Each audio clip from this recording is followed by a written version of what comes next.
고난주간 화요일이 밝았습니다.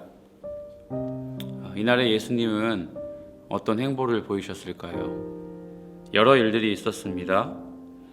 전날에 예수님께서 저주하셨던 무화과 나무가 말라버린 일도 있었고, 예수님은 또 여러 가지 비유를 제자들에게 이야기하시기도 했습니다. 그리고 공관복음서에 공통적으로 등장하는 세금에 대한 질문, 그 사건이 이날 벌어지기도 했습니다. 잠시 이 세금에 대한 질문 사건을 짚어보죠. 예수님의 말에 어떻게 하면 올무를 걸리게 할지, 책을 잡을지 유대인들이 고민하며 상의하던 중에 바리새인들의 제자들과 헤롯 당원들이 예수님을 향해 질문을 하죠. 당신의 생각에는 어떠한지 우리에게 이르소서. 가이사에게 세금을 바치는 것이 옳으니까 옳지 아니하니까.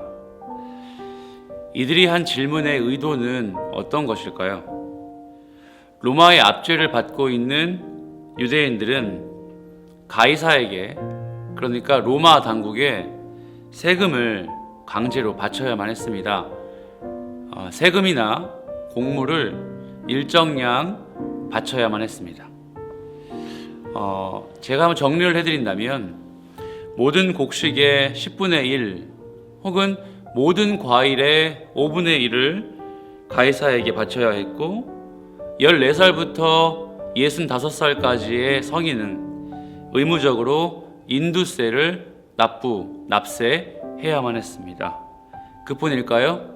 항구나 성곽, 그러니까 국가의 경계선에 있는 도시들을 통과해야 한다면 그곳을 통과하는 관세를 지불해야만 했죠. 당연히 유대인들은 세금을 내는 것을 좋아했을까요? 부담스러워했고, 어떤 방법을 동원해서라도 그 세금으로부터 회피하고 싶었습니다. 그런데 이 질문을 하는 사람들은 누구라고 했죠? 첫 번째 바리새인의 제자들이었고, 두 번째 헤롯 당원들이라고 했습니다. 자, 한쪽에서는 유대인을 대표하는 사람들이고요, 한쪽에서는 로마의 압제를 받고 있지만 로마를 대변해야만 하는 사람들이었습니다. 당연히 세금을 내지 않기를 바라는 마음으로 질문하는 세력이 있었고, 세금을 내야 한다고 이야기 듣고 싶은 세력이 동시에 질문을 했던 그런 상황이었습니다. 바리새인들과 헤롯 당원들은 이 질문이야말로 비로소 예수를 올가맬 수 있는 완벽한 질문이라고 생각했습니다. 하지만 예수님의 대답은 어떠했죠? 아주 교활한 그들의 의도를 완벽히 간파하시고 그들에게 당혹감을 금할 수 없는 완벽한 대답을 하셨습니다. 이렇게 하셨죠? 가이사의 것은 가이사에게. 가이사가 새겨진 동전을 소유한다는 것은 그 동전을 만든 나라, 국가의 일원이 되는 것과 같다. 그러니까 로마에게 세금을 내는 것은 마땅한 것이다. 로마의 압제를 받고 있는 이스라엘이라 할지라도 그들에게 그 세금을 바치는 것은 나쁜 것이 아니다 라는 뉘앙스로 가이사의 것은 가이사에게 이렇게 이야기하셨습니다. 그리고 하나님의 것은 하나님께 바치라 라고 또 연이어 말씀하셨죠.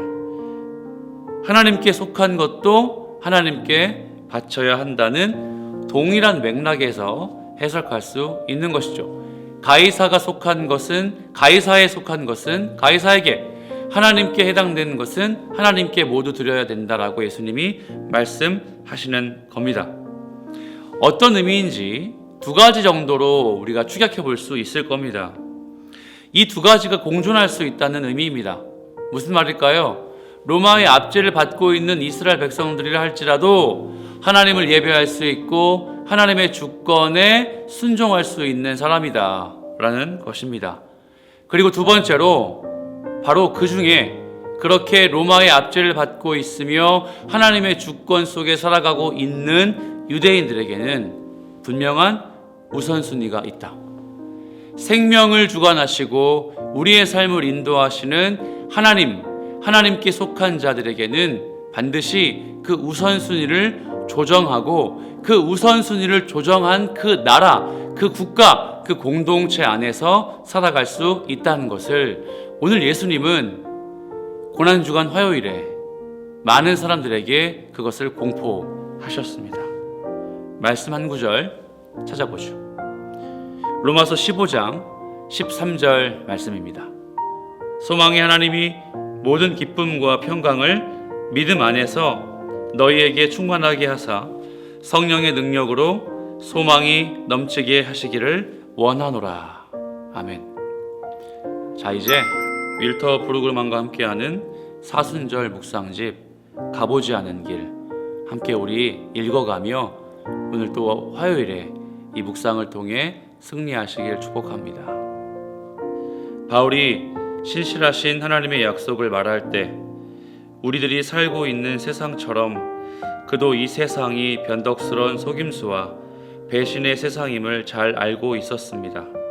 광고와 지배의 이데올로기는 끊임없이 조작하여 우리를 속이고 강요하며 오래 지속될 수 없는 가상의 세계로 초대합니다. 그러나 이 소식을 들어보십시오. 이 변덕스러운 세상 너머에 하나님을 신뢰하는 충실한 세상이 있습니다. 하나님은 하신 약속을 지키시고 여러분은 그 안에 거할 수 있습니다. 바울은 치열하게 경쟁하는 절망의 세상 속에 살고 있지만 사랑으로 세상을 펼쳐 가시는 소망의 하나님에 대해 말했습니다. 물론 우리도 이 절망의 세상에 살고 있습니다. 이 세상은 새로움도 대가 없이 베푸는 아량과 용서의 가능성도 없어서 마치 누가 정상에 가장 오랫동안 머물 수 있는지 보는 제로섬 게임과 같습니다. 우리 모두는 어느 누구도 이 다람쥐 쳇바퀴 돌듯 반복되는 경주에서 승자가 될 수 없다는 것을 알고 있습니다. 그렇지만 이 소식을 들어보십시오. 사람들이 절망의 분노를 감추지 않고 가난한 사람들에게 가하는 폭력을 승인하며 무자비한 착취가 당연시되고 죽지 않으면 완전히 파멸시키는 전쟁을 용인하는 세상을 넘어서서 예수님 안에서 살아가는 다른 세상이 있습니다.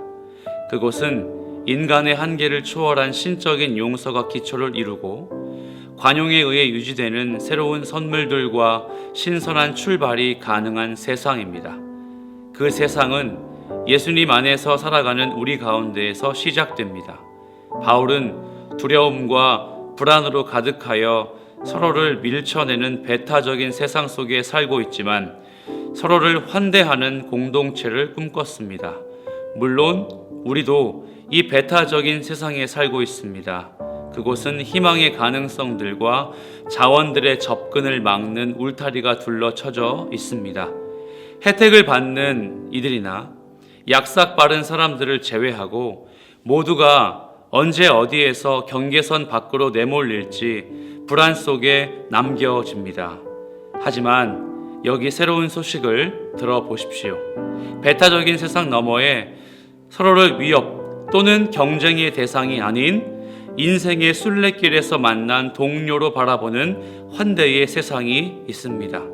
그 세상은 성찬의 빵과 포도주로 상징되고 서로의 치유와 변혁을 위한 소통과 손길로 삶 속에 드러납니다.